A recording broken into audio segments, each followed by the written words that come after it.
Umeelewa? Lakini picha yako moja kwa moja inakuja na nini? Na film grain, lakini inakuja na profiles. Yani imesha change color, then imekuja na film grain. Kwa nini inakuja na film grain? Kwa sababu this software is a film emulation plugins. Na jana niliwaambia kati ya vitu ambavyo vinaifanya kati ya vitu vinavyoifanya iwe vinaifanya test ya film ni pamoja na hichi kitu kinaitwa grain. Unaziona hizi noise? Sisi kwetu hatuzihitaji sana kwa sababu tunapenda kufanya beauty. Lakini grain unapoi-apply, yani ni rahisi sana kuonekana wewe you are professional. Zinauzi wakati wa editing, lakini wakati wa kuwatch hivi zinakuwaga ni nzuri sana. Kwa dehancer ukiweka tu tap inakuja na hivi hapa vitu.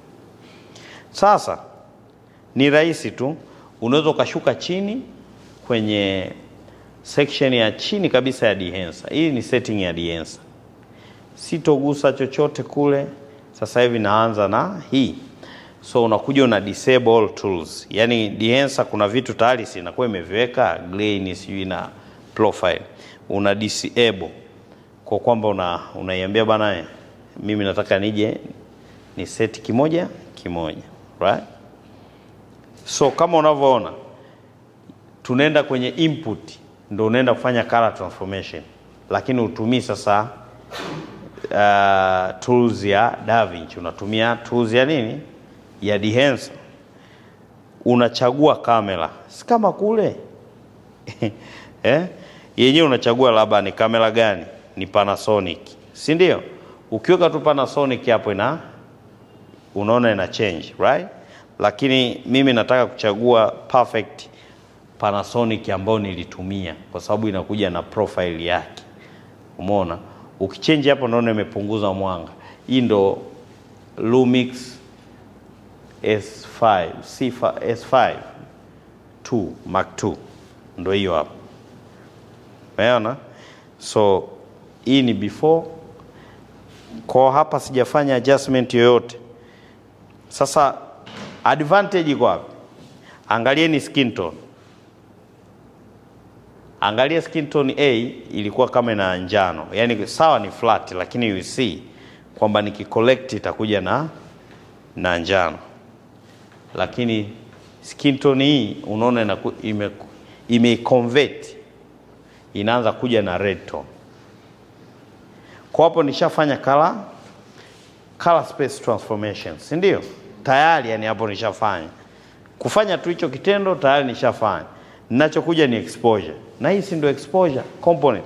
That's why ukitumia plugins you can use 5 minutes kwa kitu ambacho ungetumia 10 minutes au 20, si ndio?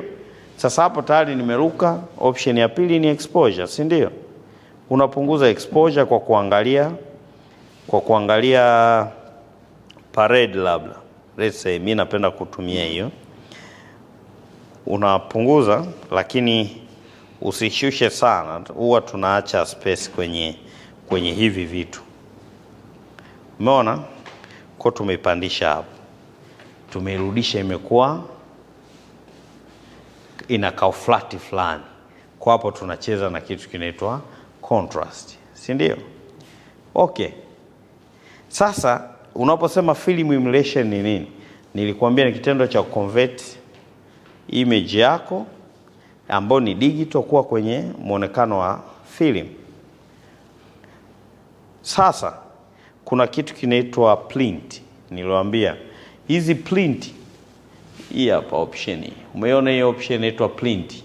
Hii hapa. Umeona?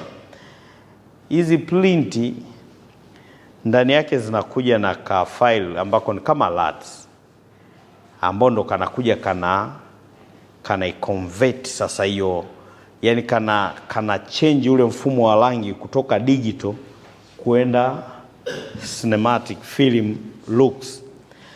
Na print za dehancer ndio print pekee ambazo zilikuwa scanned, yani waliziscan zimekuwa scanned physical kabisa, hazikuwa developed by software, zilikuwa scanned zendo zikaingizwa kwenye mfumo wa software. Kwa hiyo it's a real. Kwa hii bwana, ndio maana pale niliacha mwanga, kwa sababu ile inakuja na intensity. Print inakuja na intensity, ndio maana niliacha kidogo space ya mwanga. Si unaona hata huku mwanga kidogo huko juu, na room kubwa ya kushuka hadi kwenye chini kidogo hapo ya 0, ila